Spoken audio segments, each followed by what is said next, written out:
This is the procedure for exercise 2A, osmosis and diffusion. So if you need to, pause it right here and get you located 3 unruled sheets of paper and a pencil. And then when you come back, I'll start over. So here we go. Normally I will just keep going, but pause it anytime you need to. I need to give you the definition again of diffusion and osmosis. Diffusion is the movement of molecules from an area of greater concentration to an area of lesser concentration. Osmosis is the movement of molecules from an area of greater concentration to an area of lesser concentration through a semi-permeable membrane. Now, there's 5 procedures on this exercise 2A. 2 of them are demonstrating osmosis, 3 are demonstrating diffusion. You'll notice when I show you the close-up of the drawing pages that I've left the subheadings blank. So you're going to have to determine if it's diffusion or osmosis. If there's no membrane present, it's diffusion. If there's a membrane present, it's osmosis. So I need to tell you right up front, all living cells have a cell membrane. One of the procedures is using pieces of potato, kind of like a French fry, so that's composed of living cells. There's another one that one of your labels is a semi-permeable membrane, and when we get to that one, I will be in more detail. First, I'm going to show you the kind of size relationship that you need to make the drawings.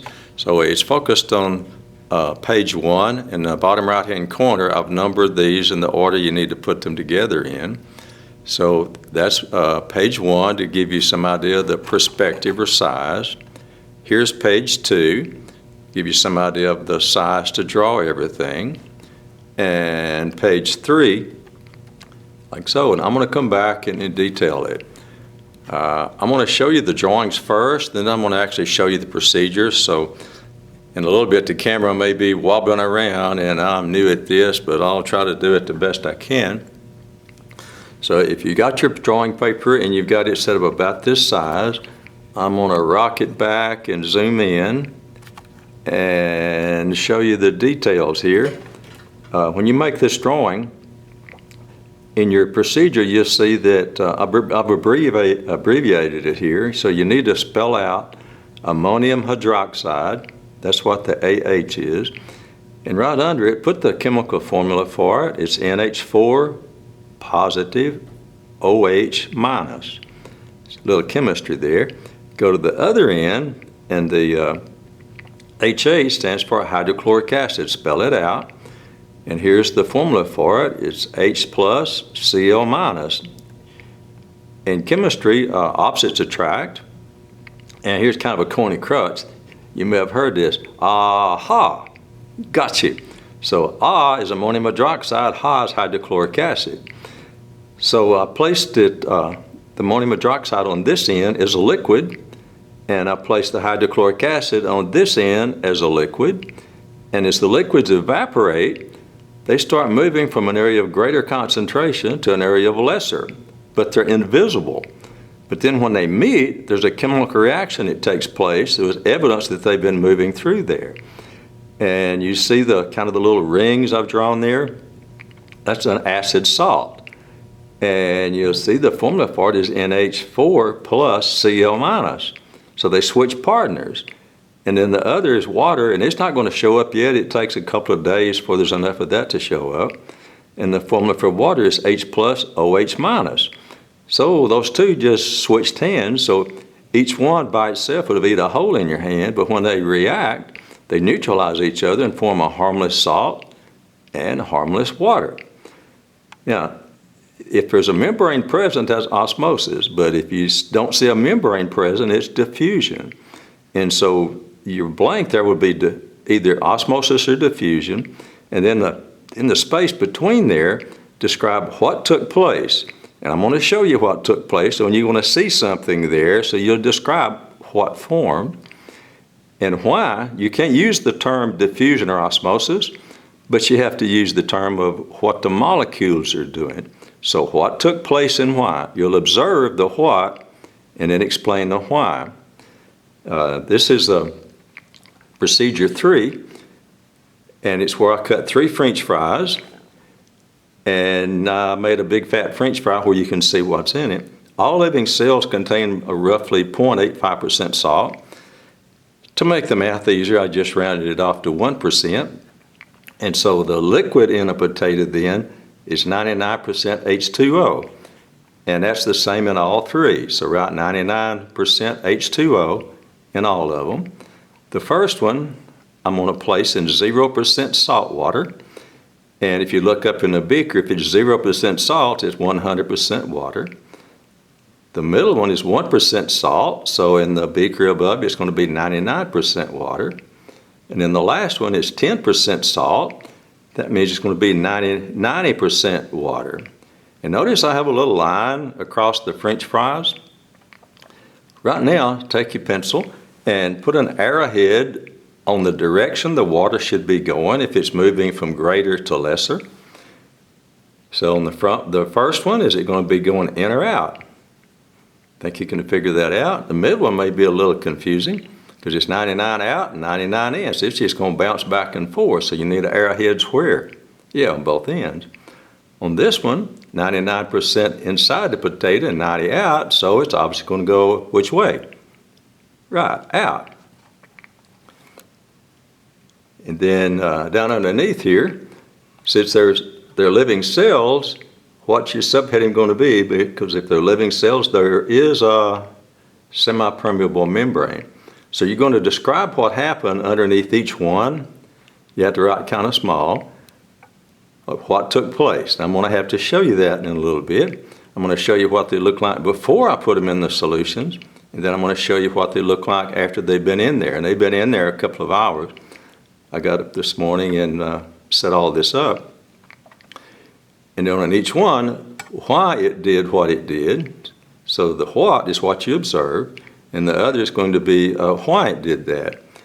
This one is procedure 2, but it's a big drawing, so it has a page all of its own. And this is on one we may have to fake because it usually takes like 24 hours or longer for this to do what it needs to do. So we'll start right here.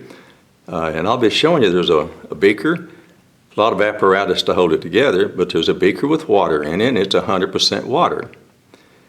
And then there's this piece of glassware called an osmometer. You'll need to label it. And the SPM, you need to write that out, is semi-permeable membrane. And it's a piece of cow bladder, and I cut it out to fit, and I soaked it and got it soft, and I attached it with a rubber band.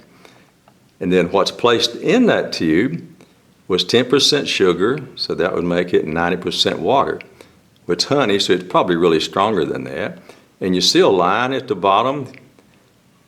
You need to draw an arrowhead on that in the direction you think that something should be moving. So if it's 100% outside, 90% inside the tube, and that is a semi-permeable membrane, so either sugar or water can go through, and one of those can't if I got it attached there and don't have a leak in it. And so you see the LBO, that's where I put the level of the sugar, the honey. So that stands for level before osmosis. Oh, I've already just spilled a bean on what your subheading is. Level before osmosis, and kind of shade that in. And then I represent water in something that's kind of a little rippledy. So that level of the water there is level before osmosis. And this is part I'm going to have to fake. I might film this next week to show you the difference, but that level in the tube, I've got a little arrowhead. That should go up if it's going from greater to lesser.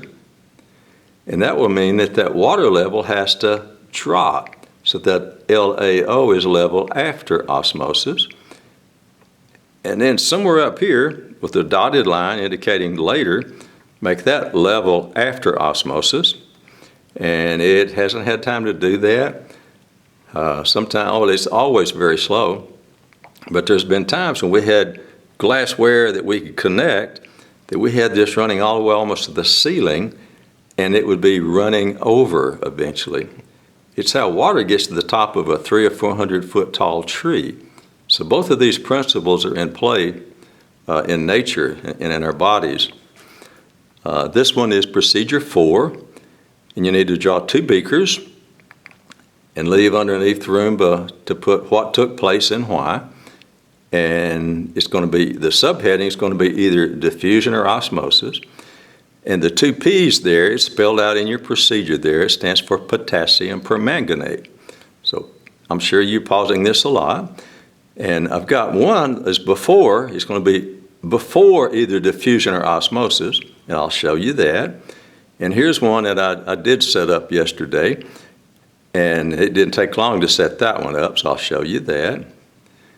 And then the last one is just a little glass dish, and this is procedure, the very last procedure, and it's the A, and that stands for the ammonium hydroxide. And so I placed it in there, and I kind of dread getting over there by that, and it's going to make my eyes water, and it's going to, almost take my breath, but I'll get over there and do that. So now I'm going to show you the actual exercises. I'm going to have to pick the camera up.